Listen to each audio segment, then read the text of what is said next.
Good morning, class. Today we are on Sex and Math Book 3, Lesson 60, and today we're going to talk about equal group stories.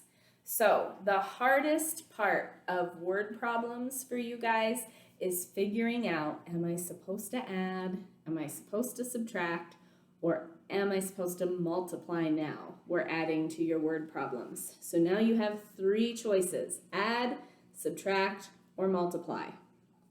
So let's talk about what those different word problems look like. If we are going to add, we are taking two amounts and combining them. So you're going to see words like all together, in all, total. You might see total in some multiplication problems too. We're going to talk about that in a minute. But we're definitely going to see two or more numbers that we're supposed to combine. Johnny had 3 pairs of sneakers. His mom bought him 2 new pairs of sneakers. How many sneakers does Johnny have total, or in all, or all together? I know that we need to put those amounts together. Susan walked 15 miles. And then she rode her bike 10 miles more. How far did she go in all? We have to take those two amounts and add them together. Subtraction problems is where we start with an amount and something goes away. So Mrs. Duarte had 150 sheets of paper. She used 15 sheets of paper. How much paper does she have left? We're going to take that 150. I used some, so something went away. That's a subtraction problem. So today, we're going to talk about word problems with multiplication in them. So in these types of word problems, we're going to have groups. They're going to tell you that there were groups of 3 or groups of 10, and there's some amount of groups. So for example, tennis balls are sold in canisters of 3.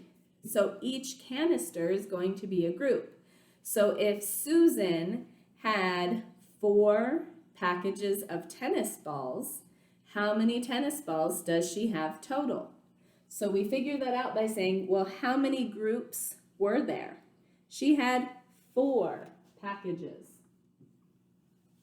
How many are in each group? There are 3 balls in each package. So 4 times 3 is going to give us our total. So I can count by 4s 3 times. 4, 8, 12. 4 times 3 gives me 12 tennis balls for an answer. Okay? Another example. There are 5 school days in each week. How many school days are there in 7 weeks? So 5 days in each week. Is that the number of groups? Or is that the number in each group? 5 days in each week. That's going to be the number. We have 5 days in each week instead of group. How many weeks are there? That would be my number of groups. 7. So how many school days are in 7 weeks? Remember, we're going to count by 5s because this is a 5 multiplication fact. 7 times. 5, 10, 15, 20, 25, 30, 35. There are 35 school days in 7 weeks. All right, our next example. For these, I want you to write them down with me. You're going to write a multiplication fact to go with the story problem. There are 3 feet in each yard. How many feet long is a rope that is 5 yards long? 3 feet in each yard.